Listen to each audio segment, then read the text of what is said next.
Through this discipline-based inquiry, students engaged in the same processes used in the engineering field.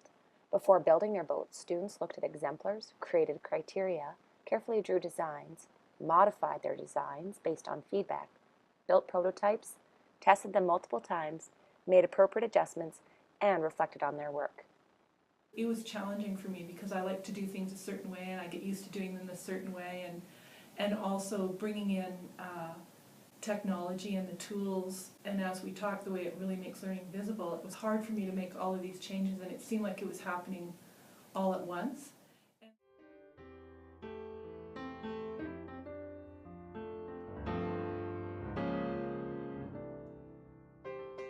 Looking at your classroom through this lens, it's more about building a collaborative classroom where you're bringing the strengths out in each other. Kids that I didn't even know had certain strengths are showing me things in amazing ways. For my boat, I chose to use a large milk carton and 2 big popsicle sticks. I used 2 big popsicle sticks to make the boat stable, and the plasticine in the boat makes it a little bit more stable.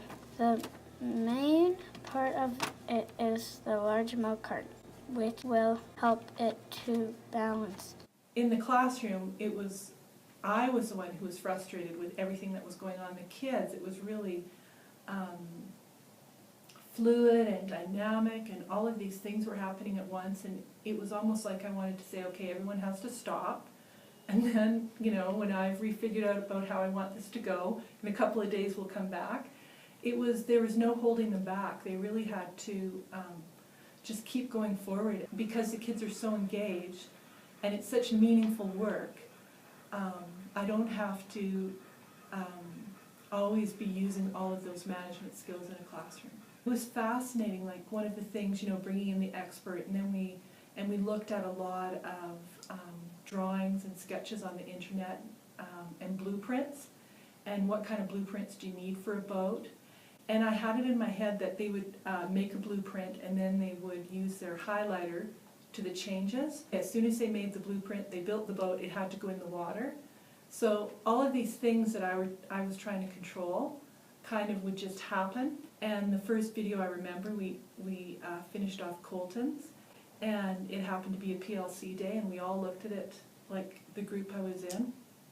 And they were so excited about it, whereas I could see, oh, but if they had just done it this way, or if they had changed it this way, but hearing other people look at the work of kids really made me see it in a different way and see all of the strengths and all of the good things that had happened. One of the biggest learning that's happening with me on a professional level is kind of going through the cycles, and that it doesn't have to be perfect this first cycle, and in fact it's probably never going to be perfect, and most likely different things are going to come up with each cycle, but I'm moving forward.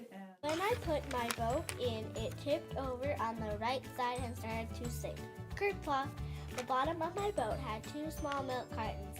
Maybe if I put more duct tape to hold them together, my boat wouldn't have sunk.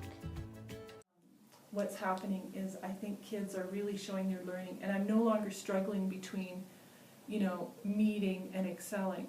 I can clearly see which kids are really excelling and which kids are in the spectrum of meeting.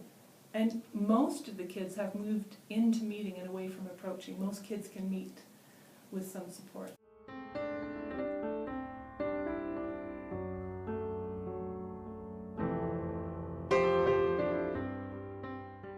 They force us to get better at it, and it just tells us what we're aiming for. My first one, I was trying to put a keel and a hull on it, because the hull and the keel, they help balance the boat so it doesn't tip over. I had to change the parts of the cardboards because they're getting wet, and I think it made it heavier, so it's saying. Then I changed it and took the cardboard off, and I changed it to popsicle sticks. And one of the kids said something about, well, it's good we have expert because Mrs. O'Connell doesn't know everything. And they're absolutely right. I don't, and I don't have to when I can bring in these experts. And I think that's powerful that even in the classroom they'll ask me how to do something on the iPad, and I'll say, I'm really not sure, why don't you go and ask Rebecca? Or Sophia is really good at this app. Maybe you can ask her. So it's not always, the classroom isn't circling around me anymore, they're circling around each other.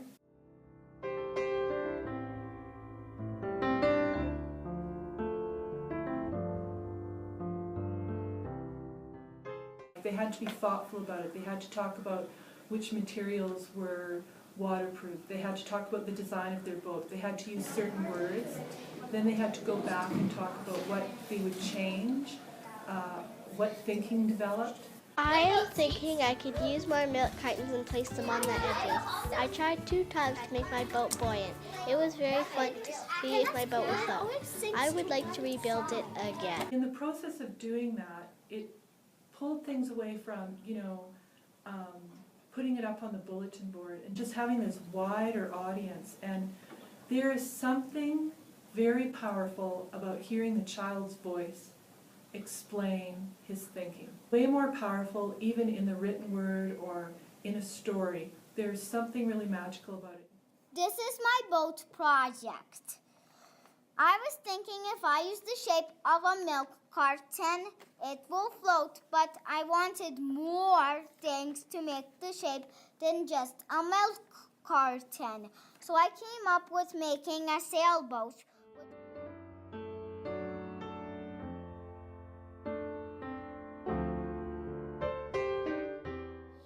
My mom put it, she's really proud. It's encouraging to get comments because they encourage you, unless they're ones that are like you did really bad or something. Like those aren't the kind of comments you give somebody, because it makes them feel bad and it doesn't encourage them to do more. It sort of encourages them to do less. But if you encourage them, they'll get better.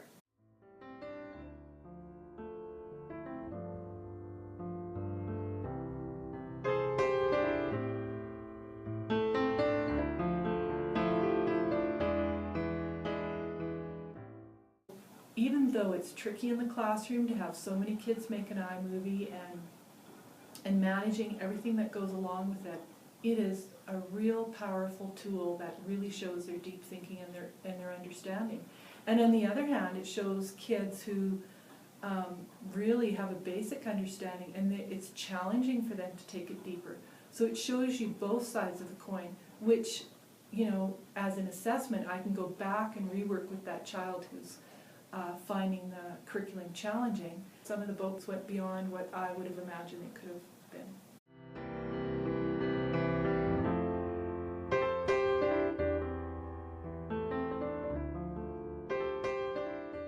If I do it again, I would only use 3, and then I would make it like a straight line, like that, like a triangle, and using 3 milk cartons instead, and tape them better. If you want to make a boat that floats, you should try on putting the mast in the middle because it's stable. You should think about where to put the loads. The thing with metal is it can sink, but not always. If you put metal in the proper shape, it will float. If you put plasticine in the proper shape, it'll float. Plasticine in just the ball, the reason why it doesn't float is because there's not that much spots for the water to hold it up. So if it's spread out, there's more spots for the water to hold it up.